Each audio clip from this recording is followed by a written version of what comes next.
चौक से गिरफ्तार मुल्जिमान की शनाख्ती परेड के लिए पेश न करने पर असिस्टेंट कमिश्नर इस्लामाबाद इंसदादी दहशतगर्दी अदालत में पेश हो गए। मजीद जानते हैं डॉन न्यूज के नुमाइंदे ताहिर नसीर से। जी ताहिर नसीर, तफसील से आगाह कीजिएगा।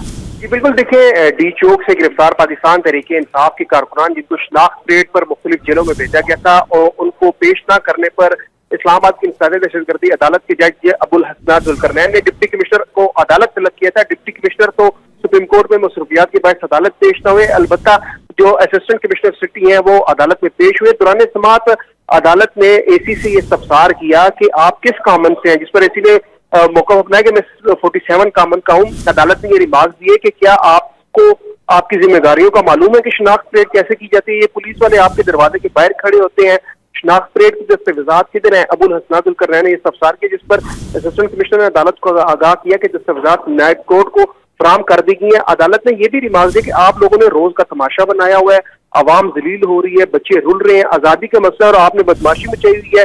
असिस्टेंट कमिश्नर ने अदालत से गैर मशरूत माफी मांगी और कहा कि आइंदा ऐसा नहीं होगा, जिस पर अदालत ने रिमार्क दिया कि आप लोग ब्यूरोक्रेट बने हुए हैं लेकिन मुल्क के लिए कुछ नहीं कर रहे। आइंदा अगर कोई तफ्तीशी आपके कमरे के बाहर खड़ा हुआ तो हथकड़ी लगवा दूंगा, ये भूले हुए हैं। अगर शनाख्त परेड की दस्तावेजात ना देता तो असिस्टेंट कमिश्नर वापस हथकड़ी में जाता।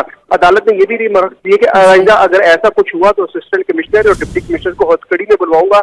अदालत ने तफ्तीशी ऑफिसर से इस्तफसार किया कि शनाख्त परेड वाले मुलजिम किधर हैं, जिस पर तफ्तीशी ऑफिसर ने अदालत को आगाह किया कि मुलजमान जेल में है। तो अदालत ने कहा कि फौरी तौर पर शनाख्त परेड पर भेजे गए मुलजमान को अदालत पेश करें। जी ताहिर नसीर अपडेट कर रहे थे, आपका बहुत शुक्रिया।